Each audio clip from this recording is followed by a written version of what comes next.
Seorang mukmin itu tidak akan dia biarkan hatinya rusak dengan celaan-celaan orang. Karena celaan orang itu hanya ucapan kok. Sama dengan pujian. Sepanjang lidahnya saja, kamu jelek, sudah selesai. Ustaz, Anda mau tanya, tadi Ustaz menyebutkan bahwa sesama muslim tidak boleh mencela, merampas harta orang muslim. Tapi Anda mempunyai kerabat yang suka sekali membuka aib dan menyebarkan aib keluarga Anda kepada orang-orang. Bagaimana sikap yang harus kami lakukan? Kami bisa memaafkan, tapi celaan-celaan mereka sungguh tidak bisa dilupakan. Kami menghindari bertemu mereka, karena kalau bertemu pun mereka hanya menzalimi kami. Apakah sikap yang kami lakukan salah? Baik, kalau ada orang-orang di antara kerabat kita yang jahat seperti ini, kita boleh menjaga batas atau membatasi hubungan, tapi bukan memutusnya. Dan kita membenci sekali lagi perilaku itu saja. Jangan dinilai semuanya buruk orang itu. Kenapa sih ada kebaikannya? Tapi kami lupa, berat Ustaz melupakan celaan-celaannya. Ya itulah waswas syaitan. Disitulah peran iman kita, gitu kan? Seorang mukmin itu tidak akan dia biarkan hatinya rusak dengan celaan-celaan orang. Karena celaan orang itu hanya ucapan kok. Sama dengan pujian. Sepanjang lidahnya saja, kamu jelek, sudah selesai. Anggap aja angin lalu. Dia mau bilang jelek, terserah, saya tetap gagah, kan gitu. Bisa saja kita berkata begitu. Saya tetap cantik, saya tetap begini. Kita percaya Allah ciptakan saya begini dengan cara baik, sudah. Nggak ada sesuatu yang harus berbekas kok sebenarnya, gitu kan? Lain kalau pisau diiriskan ke badan, jasad kita rusak mungkin. Tetapi kalau seandainya hanya kata-kata saja, tidak ada sesuatu yang perlu diperdulikan. Allah subhanahu wa ta'ala sudah mengatakan kepada kita agar atau mengajarkan bagaimana menghadapi orang seperti ini. A'udzubillahi minasyaitonirrajim. Wa idza khatabahumul jahiluna qalu salama. Orang-orang beriman itu hamba-hamba Allah yang disayangi oleh Allah, ibadur rahman namanya, gitu kan? Mereka yang kalau melewati orang-orang jahil, kata ulama tafsir, jahil adalah suka mencaci maki, suka mencela, suka menilai buruk penampilan seseorang, gitu kan? Maka mereka berkata salama, artinya oh udah ngomong terserah kamu deh, nggak usah peduli, biarin aja, tetap aktivitas kita sehari-hari. Kita biarin Raqib dan Atid mencatat kebaikan-kebaikan saja. Dia mau cerita terserah dia, hubungan dia dengan urusan dengan Allah subhanahu wa ta'ala. Dan kita juga harus tahu ya, tadi saya sudah jelaskan ada qadar ya, ada qadha dan qadar. Subhanallah, kejahatan itu juga Allah ciptakan sebagai qadha. Allah ciptakan kebaikan dan keburukan, gitu kan? Dan perlu kita ketahui juga punya kadar. Subhanallah, kejahatan juga punya kadar loh. Kalau dia meninggal, selesai kejahatannya. Atau kata ulama, minimal per hari itu ada berhenti kejahatannya. Misal dia jahat dari pagi nih, pasti ada saatnya dia letih, dia jenuh, dia berhenti ke kamar mandi, dia berhenti makan, dia tidur, berhenti kejahatannya. Ada kadarnya itu.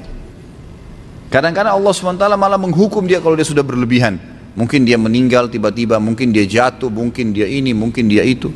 Banyak hal. Jadi nggak usah terlalu khawatir.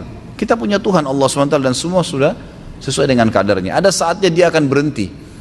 Dan pada saat sekarang Anda akan mendapatkan pahala sabar. Ingat ya, pahala amal yang besar sekali adalah sabar. Kata Allah SWT, wa ma yulaqqaha illa alladhina sabaru wa ma yulaqqaha illa dzu hadzin azim. Surga itu tidak akan didapatkan kecuali bagi orang-orang yang sabar, dan surga tidak akan didapatkan kecuali orang yang memiliki nasib yang baik. Allah mempertemukan antara nasib yang baik dan masuk surga dengan mudah adalah orang yang sabar. Dan sabar kapan dibutuhkan? Kalau cobaan sedang datang, ya kan?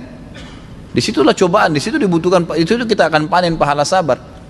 Lagi ada masalah, kita hadapin dengan tenang. Ya, kita bersyukur kepada Allah Subhanahu wa taala, ikhtiar mencari jalan keluar seperti itu.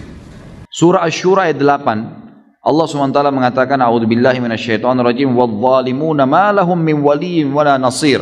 Orang-orang yang zalim itu mengambil haknya orang lain, bukan haknya dia. Uang kah, emas kah, jam tangan kah, apalah, jabatan kah, apa saja. Maka mereka tidak akan mendapatkan pelindung dan tidak pula seorang penolong. Pasti akan terbongkar dan akan terhukum.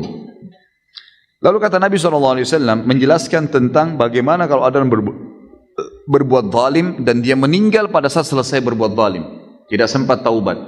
Maka kata Nabi SAW, "Adz-zulmu zulumatun yaumal qiyamah." kezaliman yang dibawa sampai mati tidak sempat taubat akan menjadi kegelapan yang sangat gelap pada hari kiamat. Maksudnya menyulitkan dia, lebih berat lagi kalau di akhirat. Kemudian kata Nabi SAW diperingatkan, tentu tadi itu hadis diriwayatkan oleh Imam Bukhari dalam Kitabul Madzalim dan juga disebutkan oleh Imam Muslim dalam Kitabul Bir dan juga disebutkan Imam Tirmidzi dalam Kitabul Bir. Semua ini dari Abdullah bin Amr radhiyallahu anhu majma'in. Yang kedua hadis riwayat Bukhari dalam Kitab Badil Khalq dan juga Imam Muslim meriwayatkan dalam bab Ithm. Man zalama syai'an minal ard. Juga dalam kitab Al-Musaqah disebutkan oleh Imam Muslim juga. Jadi Imam Bukhari Muslim intinya. Kata Nabi SAW, man zalama shibran minal ardi tuwiqahu ila sab'i aradin yaumal qiyamah. Barang siapa yang mengambil sejengkal saja tanah secara zalim, patok tanahnya di sini, sengaja dipindahin sama dia, satu jengkal saja dipindahin sama dia, gitu kan? Maka dia akan dikalungkan dengan tanah itu 7 lapis ke bawah. Jadi kalau misalnya diambil satu jengkal kali 10 meter ke belakang, berarti satu jengkal anggaplah 10 cm kali 10 meter itu, kali 7 lapis ke bawah bumi, gitu kan? Semua itu akan dibebankan di punggungnya pada hari kiamat sementara nunggu hisab. Dan itu dia tidak bisa lepas, bebannya akan terasa sampai dia merasa terganggu dan tersiksa dengan itu.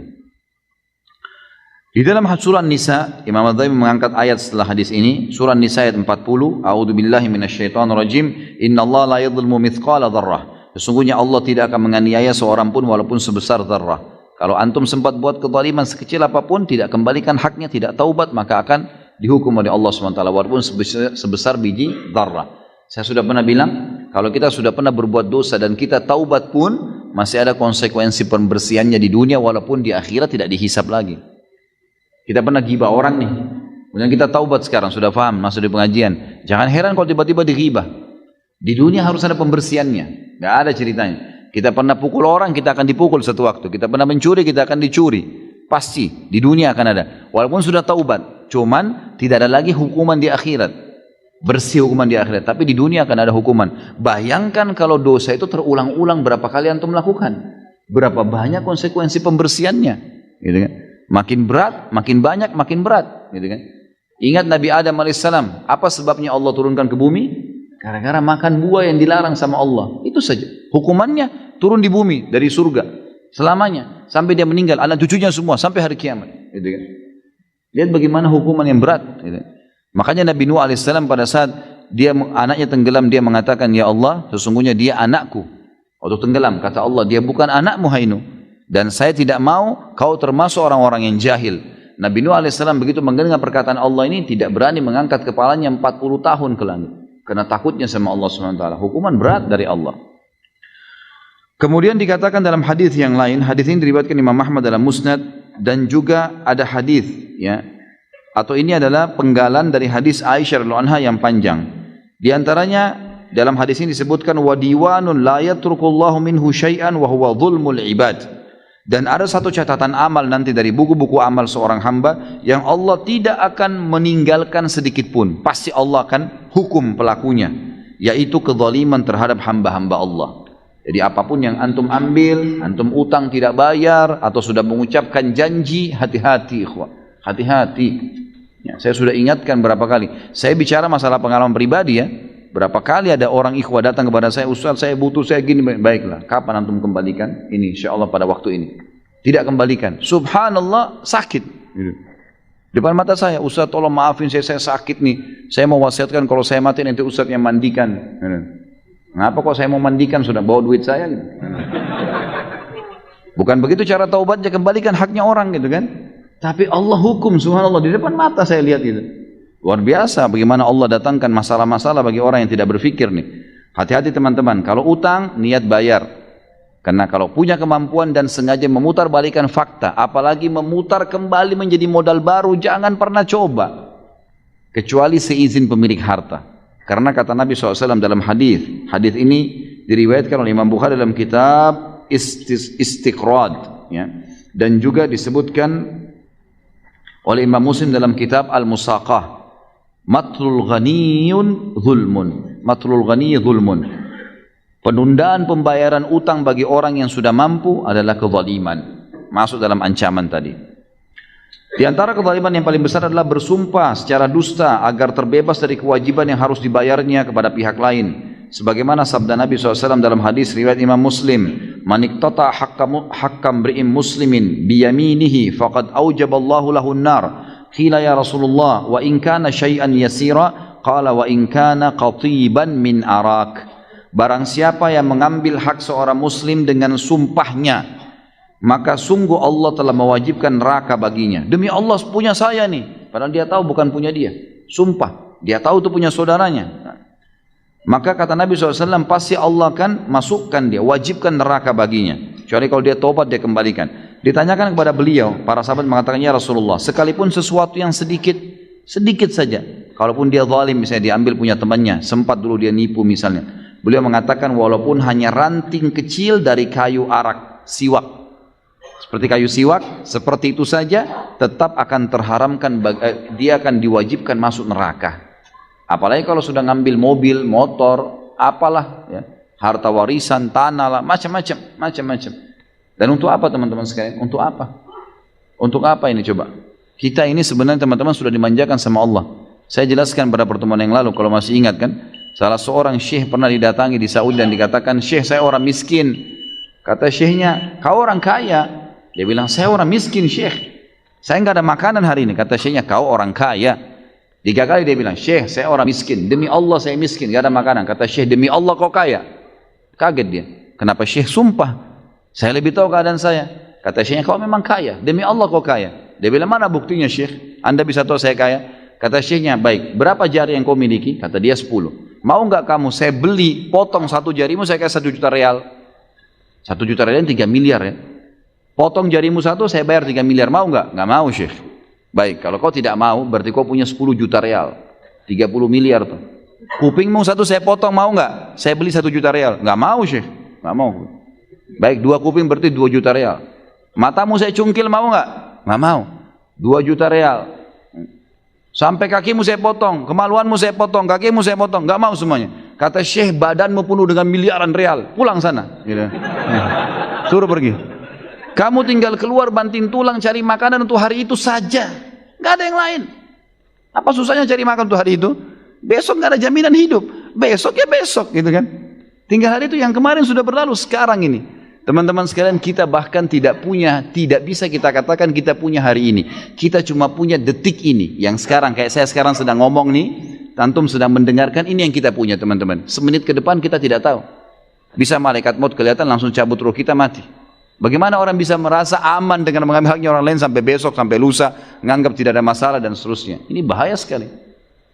Baik. Kemudian Nabi SAW juga mengatakan, "Man ista'mal," dalam hadis riwayat Muslim, "Man ista'malnahu ala amalin, fakatamana mikhyatan, fama fawqahu, kana gululan ya'ti bihi yaumal qiyamah." Barang siapa yang kami pekerjakan untuk suatu pekerjaan, lalu dia menyembunyikan sebiji jarum saja, kata Nabi SAW, atau lebih dari itu, maka itu adalah mengambil secara khianat yang akan dibawanya pada hari kiamat, menyiksa dia. Hadis Nabi SAW yang lain, maaf kita selesaikan baru kemudian di azan. Hadis ini diriwayatkan sudah ditakhrij, disebutkan oleh Imam Bukhari, Imam Muslim tentunya sudah ditakhrij di dosa besar nomor 19. Kata Nabi SAW, "Inna syamlata allati ghallaha latashta'ilu alaihi nara." Faqama rajulun faja bi syirakin kana akhdhuhu lam tusibhu al-maqasim faqala syirakum min nar. Ingat waktu kisah yang lalu ya, ada seseorang yang mengambil harta rampasan perang. Wa qala rajulun ya Rasulullah, in kutiltu sabiran muhtasiban muqbilan ghairu mudbir atukaffiru anni sayyi'a khataaya? Qala na'am illa ad-dain.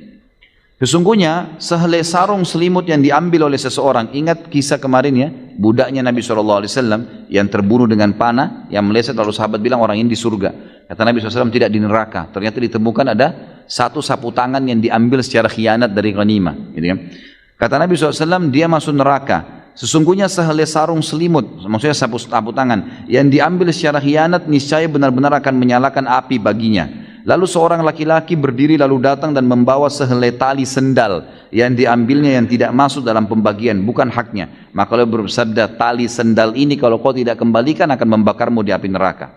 Ada seorang laki-laki mengatakan kepada Nabi SAW, ya Rasulullah, jika saya mati dalam perang ini, lagi di kancah peperangan, dalam keadaan sabar dan mengharapkan pahala kepada Allah dengan penuh keberanian dan tidak pernah mundur, apakah dosa-dosaku digugurkan dariku? Kata Nabi SAW, iya, kecuali hutangmu. Kalau kamu hutang, nggak ada ceritanya, haknya orang harus dikembalikan.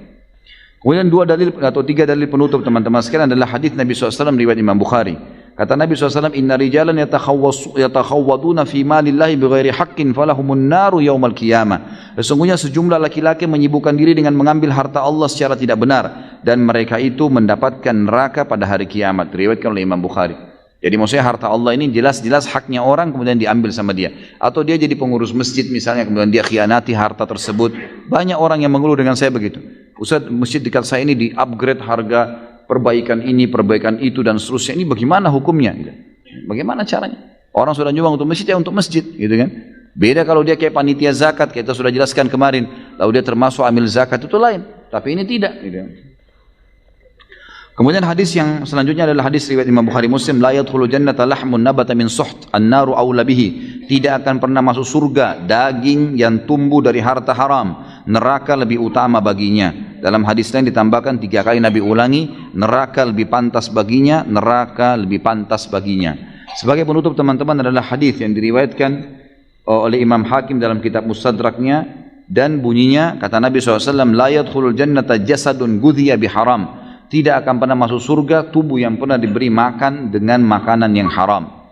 Lalu Imam Madhabi menutup sambil berkata, dan termasuk dalam dosa besar ini adalah para pemungut liar atau pungli, bea cukai, yang liar-liar mengambil orang, lalu meloloskan barang yang dilarang dengan cara membayar dengan ini, perampok jalanan, pencuri, pengangguran yang minta-minta dari orang lain, sementara dia sebenarnya tahu dia bisa bekerja, sengaja minta-minta, pengkhianat dan penipu, orang yang meminjam sesuatu lalu mengingkarinya, mencurangi timbangan dan takaran, pemungut sesuatu lalu mengambilnya dan tidak mempublikasikannya, yang kita bahasakan luqata.